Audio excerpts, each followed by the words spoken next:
All right, today's the time and place set for a parole violation original hearing for Jeremy Johnson, offender number 157178. And that is you, correct, sir? Yes. All right. Did you receive at least 7 days prior notice of today's hearing and a disclosure packet that you've been able to review? Yes, sir, I did. I'll be taking testimony from you. Do you swear or affirm the statements you provide will be the truth, the whole truth, and nothing but the truth? Yes, sir. Thank you. My name is Joel Robinson. I'm a hearing officer. I work for the board. I'll be conducting your hearing today. You have a new commitment. It's case 241-401-756, possession of a controlled substance, third-degree felony, 2 separate counts. Those are related to some of your parole allegations. Before we go into that new case, I need to get you to enter pleas on the parole allegations. You have 6 allegations. The first allegations by having committed a new criminal offense, possession of a controlled substance, directly related to your conviction. Do you admit, deny, or plead no contest to that? I admit. Okay, and then I'm going to skip over to allegation 4. It's also possession or use of a controlled substance, third-degree felony. That's directly related to your new conviction. Do you admit, deny, or plead no contest to that? Admit. All right. Allegation 2 is by having committed or having been convicted of a new criminal offense or violated a court order, possession of drug paraphernalia. Admit. Allegation 3 is by having committed or having been convicted of a new criminal offense, violated a court order, false evidence of title and registration. I plead no contest on that. I don't think now which one is that? I'm sorry. It's allegation 3. I don't have it in front of me. Is that for the car? I would imagine it's evidence of title or registration of whatever vehicle you were in. Oh no, yeah, we've already taken care of that. I'm sorry. Okay, so no contest plea to that? Yeah, no contest, yeah. Okay, and then yeah, I had already paid the taxes and all that on the car, and I just the temp tag was modified. Okay.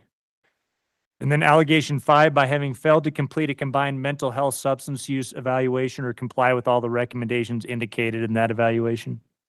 I admit to that, Your Honor. I actually had it all lined up, and the first time I had it lined up, I did a 3-day rim for not being compliant, got out that day, and was actually 2 hours late for it. So it just kept combining, and between working 2 jobs and getting that lined up, I fell through the cracks on it.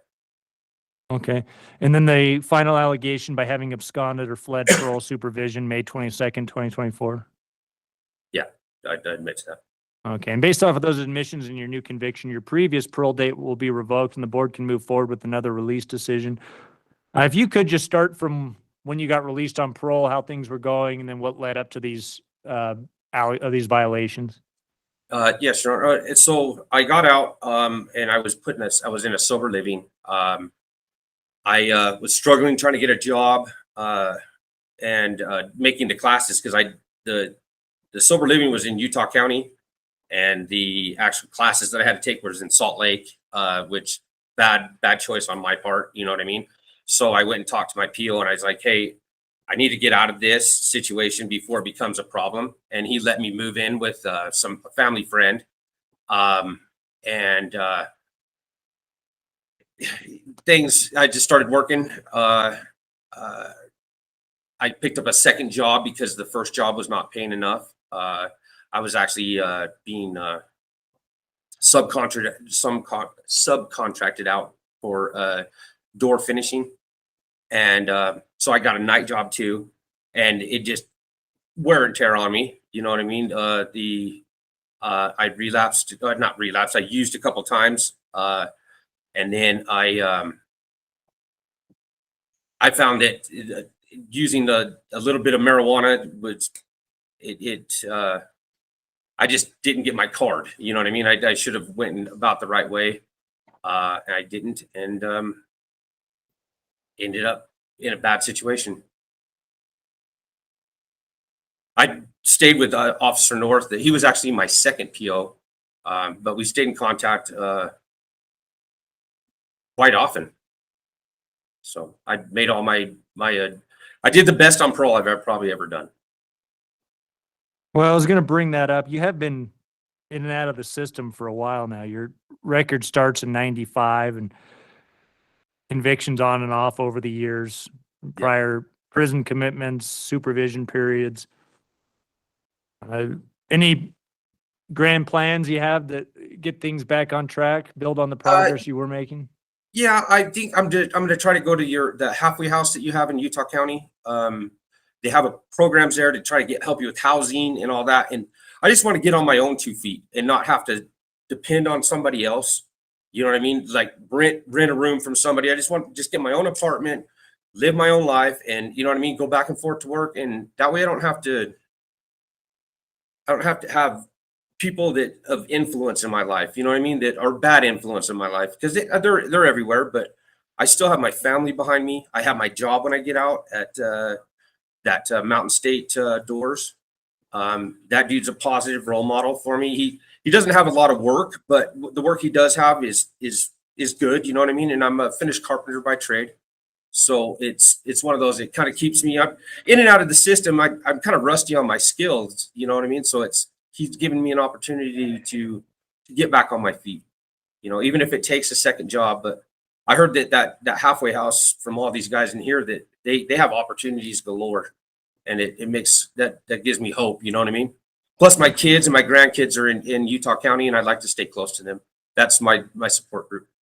All right. You have a maximum 10-year sentence, December 10th, 2031. Based off of your new convictions on these cases that we just went over, you have a 13-month guideline, June 21st of 2025. So the board will take those timeframes into consideration.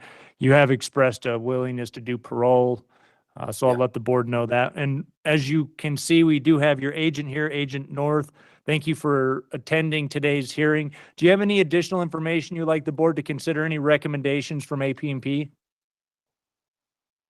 No additional. Okay. And do you think he's a good candidate for parole?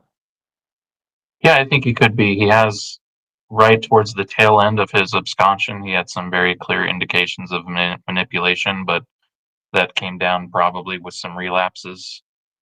And I think developing that skill to rely on the support group that we provide outside of prison is what you're going to have to learn to fall back on when those things happen. You don't need to lie to your parole officer about your whereabouts or anything like that. We're there to help you, and relapses aren't surprising to us. So just work with us, and we can help you stay out of prison. You know, Officer North, I'd like to point out that you know what, I've always been really scared. I've been in the system, like you know my record, and it's, you know what I mean? And I have a hard time trusting people. And I would tell you this, you know, we sat there and we tried to extend it out to where I would go to the halfway house and all that. And remember at the end, and I trusted in you, and I've never really done that before. And I will take your advice and trust in the system a little bit better. It's always bit me in the butt in the end, you know what I mean? But you know, I'd have to say that you were really sincere about your help, and I appreciate that. Problem. All right. Well, thank you, Agent North, for being here today. What I'll do after today's hearing is get the information over to the board that we've discussed. They'll review it. They'll make the decision as to if and when you should be released and under what conditions. Anything additional, Mr. Johnson, that you would like the board to consider? No, I just want an opportunity to get back out there and get back to work, Your Honor. Or I'm almost 50 years old, and I don't have a 401k anymore. I don't have any nest egg. I don't have nothing, and I'm gonna have to work to the end of my days. You know what I mean? So it's one of those.